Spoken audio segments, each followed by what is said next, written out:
So the SU27SM, a jet feared by NATO pilots and apparently feared by its own pilots too. Sitting at a VR of 13.7, this iconic flanker has all the looks of a deadly top-tier aircraft, but once you get behind the controls, you will realize how shitty of an aircraft this is. Today we're diving into why the SU27SM feels less like piloting a Cold War legend and more like babysitting an actual stubborn toddler. Let's start with the basics. How does it fly? In short, like a semi-truck, a really big semi-truck. The SU27SM bleeds energy so fast in turns, you'd think it's trying to land mid-dogfight. While the top speed and acceleration are decent in a straight line, any attempts to engage in...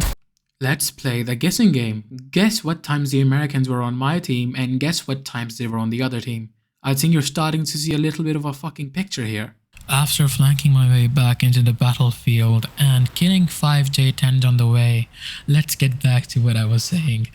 While the top speed and acceleration are decent in a straight line, any attempts to engage in sustained maneuvers will literally leave you struggling to stay airborne.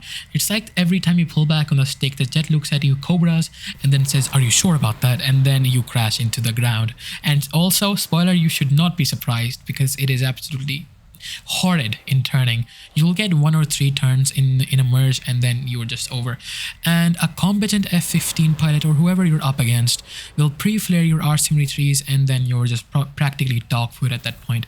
And let's talk about the radar. Oh boy, where do I even start? The SU27SM comes with TWS, which is fancy tech on paper, but in practice, it's more of a game of hide and seek. You'll struggle to pick up targets unless you're practically begging to be seen. And if by some miracle you do get a radar lock, good luck holding on to it, because notching, terrain, chaffing, or even a bird flying in your way of the radar will have your radar throwing the towel faster than you can say Fox 3. It's unreliable at best and downright frustrating at worst. It honestly feels like Gaijin just had a look at this radar and said, what if we just didn't? And let's talk about the main radar missile of this plane, the R-77. Yeah, let's talk about it. It's your primary BVR missile, but calling it effective is generous at best. The lack of a sustainer means the range is quite pitiful, and it bleeds energy faster than the SU-27 itself trying to dogfight an F-15E. Trying to joust with something like an A-120, especially with an F-15E going Monk Jesus, is like bringing a slingshot to a gunfight. The R-73s are still great for close range, but the current meta has shifted so heavily toward BVR, having a good radar, having actual effective missiles that you rarely get to use them to their full potential. In short, your weapons are fine, just not in the way the game expects you to play. Although you do have one weapon which is sort of nice. You have the R-27ET, which can be a surprise to many pilots because I have not seen many people use them.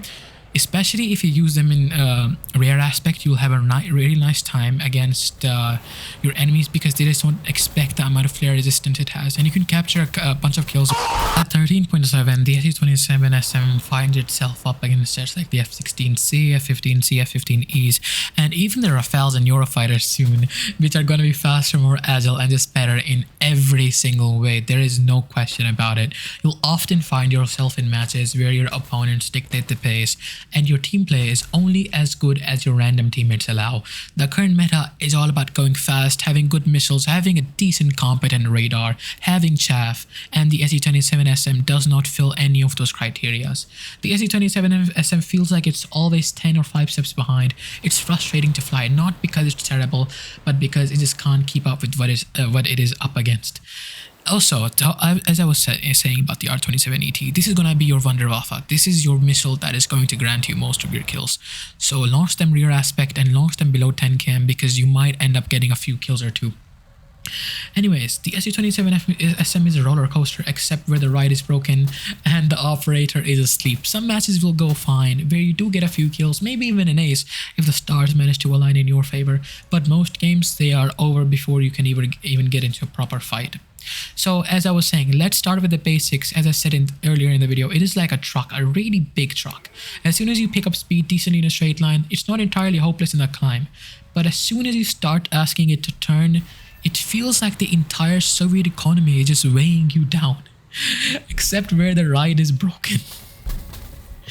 Anyway, so there I was, dodging missiles, playing it cool, and I see that it is an F-15C IP2.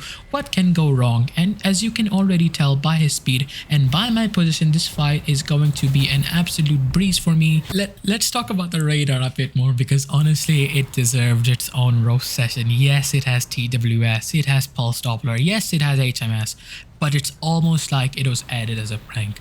Picking up targets is a huge struggle, especially against lower radar cross-section aircraft like the F-16s, and even when it somehow manages to get a lock, maintaining that lock is like trying to carry water with a sieve.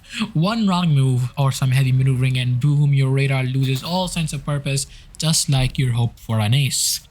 Now, for all its issues, the SU27SM does have a few tricks up its sleeve. You've got the R-73s, which, as you all know, are excellent close range, high of foresight missiles, which are really good for close range engagements, even if they fall off a bit due to the longer ranges in most games these days.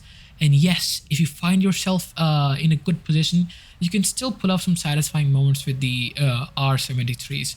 Just don't expect them to perform as good as they once did, because it's getting that close is going to be quite troublesome, especially with F-15Es going Mach 20 these days. It is not feasible. It is not that feasible anymore.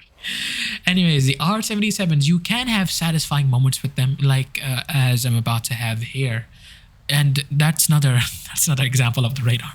Welcome to the SU27SM's radar, gentlemen. That is the kind of plays you're gonna have most of the time. Anyways, now for choosing your battles wisely. You have to pick them wisely. You have to know when to disengage and when to let your team carry you through the rest. Because trust me, this is more of a support fighter than anything. If you go up against 1v1s, you're not gonna have a good time. And anyways, that's it for the mighty flanker, the SU27SM. If you enjoy the feeling of flying a Cold War relic that sometimes works and sometimes actively fights against you, this is the plane for you, my friend. Thanks for watching, and as always, let me know your thoughts down below. Did you enjoy the big truck gameplay, or do you think the flanker deserves a buff? Either way, I'll see you all next time, assuming Gajan doesn't turn the SU27SM into an even bigger meme by then. Fly safe or not, your choice, and make sure you like, subscribe and comment if you liked the video.